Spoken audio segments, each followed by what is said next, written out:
In Victorian England, the house was more than a home. It was a machine. Behind the polished brass, the velvet curtains, the silver trays, and the quiet dining rooms, there was another world moving in darkness. A world below stairs, behind green baize doors, in back corridors, attic rooms, coal cellars, and kitchens where the day began before dawn and often ended after midnight. To the wealthy, a great house was proof of status. To the servant, it was a place where time did not belong to them. In the 1800s, domestic service became one of the largest forms of employment in Britain, especially for young women. In cities like London, Manchester, Birmingham, and Liverpool, thousands of girls left villages and poor families to enter middle-class and upper-class homes. Some were barely teenagers. They arrived with a small bundle of clothes, a reference if they were lucky, and the hope that service would be safer than the factory, the street, or the workhouse. But safety came at a price. The servant did not simply work in the house. A servant lived inside the rules of the house. Every sound, every step, every hour could belong to someone else. Bells rang from walls and hallways like commands from another world. One bell for the drawing room, one for the bedroom, one for the nursery, one for the front door. A hand pulled a cord upstairs, and somewhere below, a maid stopped eating, washing, sewing, or sleeping and ran. Before the family woke, the house had to appear as if invisible hands had prepared it. The scullery maid rose in the cold, often around 4 or 5 in the morning. She cleaned grates, carried coal, boiled water, scrubbed pans blackened by soot, and emptied dirty water before the household stirred. Her hands cracked from lye soap. Her arms ached from hauling buckets. If she was slow, the cook shouted. If the kitchen fire failed, breakfast failed. And if breakfast failed, the entire household knew her name. Above her, the housemaid swept ashes, cleaned chamber pots, brushed carpets, dusted furniture, polished mirrors, and carried hot water upstairs. She had to move quietly, as if she did not exist. Quite. In grand houses, servants were expected to be present everywhere and visible almost nowhere. I will not tolerate a good such servant slovenly behaviour anticipated in this need house. before being The asked. runner must be immaculate. A bad servant had Forgive to be me, spoken madam. to It twice. won't happen again. The day stretched without mercy. Morning meant fires, breakfast trays, boots, doorsteps, letters, linens, and nursery duties. Afternoon meant callers, tea, shopping errands, mending, cleaning, and preparing rooms again. Evening meant dinner service, lamps, wine, plates, coats, baths, fires, and the long ritual of putting the family to bed. Only then could the servants begin finishing their own work, washing dishes, closing shutters, cleaning silver, laying fires for morning, and repairing uniforms before the next day began. Sleep was never guaranteed. It was borrowed. A lady's maid might wait awake until her mistress returned from a ball at 2 in the morning, then unfasten hooks, remove pins, brush hair, fold gowns, clean stains from silk, and prepare for the next day's dressing. Is it truly that late already? A footman might stand through a dinner party for hours, silent and upright, then carry trays, lock doors, and sleep only after the last guest had gone. The day is done. A nursemaid might wake repeatedly through the night to a crying child, then be expected to appear neat and obedient at breakfast. In theory, servants had rest. In reality, rest depended on the mood of the house. Victorian morality praised discipline, duty, and order. The servant was expected to be grateful. The mistress was expected to be firm. Here, regarding Manuals the of household management, including Mrs. Isabella Beeton's famous writings in the 1860s, helped define the ideal home as a place of hierarchy, efficiency, not merely and effort. control. See that the silver is polished before servants noon. obeyed. Cleanliness became a moral language. Dust was not just dirt. Disorder was failure. Yet the spotless Victorian home depended on bodies pushed to exhaustion. The servant's bedroom was often the smallest and coldest space in the house. In poorer middle-class homes, maids slept in attics under sloped roofs, where summer heat became suffocating and winter cold bit through blankets. Some shared cramped rooms. Some slept near kitchens or laundries. Privacy was rare. Comfort was not expected.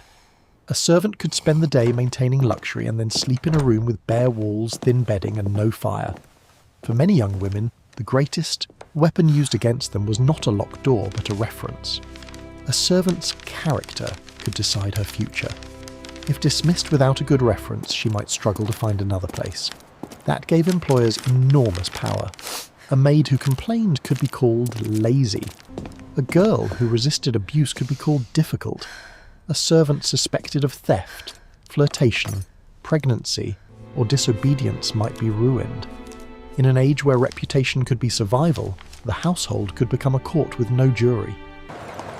The public face of Victorian England was progress. Railways, factories, empire, gas lamps, department stores, Truly and grand remarkable exhibitions. engineering, don't you agree? The Great Exhibition of 1851 Indeed, the showed speed Britain of that as the workshop spindle of is the world. unprecedented. But inside private homes, older forms of power survived. Servants lived under near-feudal discipline while serving families who spoke proudly about modern civilization.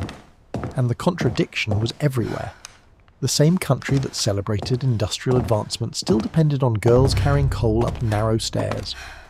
The same middle class that preached Christian kindness could demand 16-hour days from a maid Pick too that tired up, to stand straight. and perhaps take The the same time to read households it. that worried about moral purity often left young female servants vulnerable to male employers, The burgundy is visiting quite guests or exquisite older this year, male don't you staff. think? Silence Indeed, protected the though I family name much more prefer the often than the champagne. servant.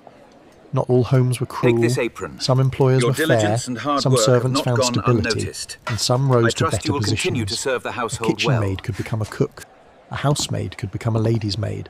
A butler or housekeeper could hold real authority below stairs. For some, service offered food, Mind shelter your and posture, wages in a girl. world with few protections. And see that the But laundry is even in finished better before houses, noon. freedom was limited. A servant's clothing was controlled, her speech was controlled, her visitors were controlled, her evenings were controlled. Many received come only a back. half day off each week, The roast and is quite sometimes even splendid that today, could isn't it? disappear when Indeed, guests arrived, organiser. or illness Almost struck the as splendid household. as your new hat, Sundays, Mabel. supposedly sacred, Just could be coming some of the through. busiest days Hurry it with up, the church family is clothes, special waiting. meals, and We family need those gatherings vegetables adding more now. labour. The kitchen was the heart of this hidden empire. It was hot, loud, smoky, and dangerous. Fires burned for hours, knives flashed, water boiled, floors grew slippery, laundry days were brutal, filling rooms with steam as women lifted wet sheets heavy as sacks. The smell of soap, coal smoke, meat, sweat, and damp cloth clung to the walls. This was not the romantic world of silver trays and candlelit dinners. This was the engine room. In London, where wealth and poverty stood side by side, servants could see both worlds. A maid might step out of a wealthy townhouse in Belgravia and pass hungry children in the street. She might serve excellent. pheasant and pudding The pheasant upstairs looks while remembering splendid that her this own evening. family ate Indeed, bread and the and aroma dripping. of the pudding is She might quite polish a divine. mirror in a room larger than the cottage where she was born. By the late Victorian period, change was coming slowly. Education expanded. Shops, Look offices here, and the factories weaving mill is offered offering a alternative shilling work more, for some women. and only 6 hours a Domestic week. service It's began better to than lose the its service. absolute hold.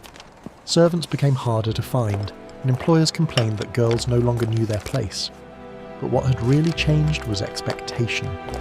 Young women had begun to imagine lives where a bell did not decide when they moved. Today, many Victorian houses survive as museums, hotels, and heritage If you look homes. below the stairs, you'll see the Visitors original admire coal the dining cellar. rooms, The staircases, servants would use libraries, this nurseries, entrance and gardens. exclusively. The most Remarkable honest woodwork, parts of isn't these it? places are often below stairs. The worn kitchen stones, the narrow back steps, the servants' bells still hanging on the wall. Each bell is a small The metal maids worked reminder that grueling comfort hours. was not silent. When this bell because rang, they life had was to drop gentle. everything, It was even silent tasks because like someone scrubbing else the was pots, working. and attend to the family. The story of Victorian servants is not only a story of poverty, it is a story of time stolen piece by piece, minutes stolen by bells, nights stolen by duty, youth stolen by obedience, sleep stolen by a household that demanded perfection before breakfast and invisibility after dinner. Behind every glowing Victorian window, someone carried coal in the dark. Someone scrubbed until her fingers split. Someone waited awake while the family slept.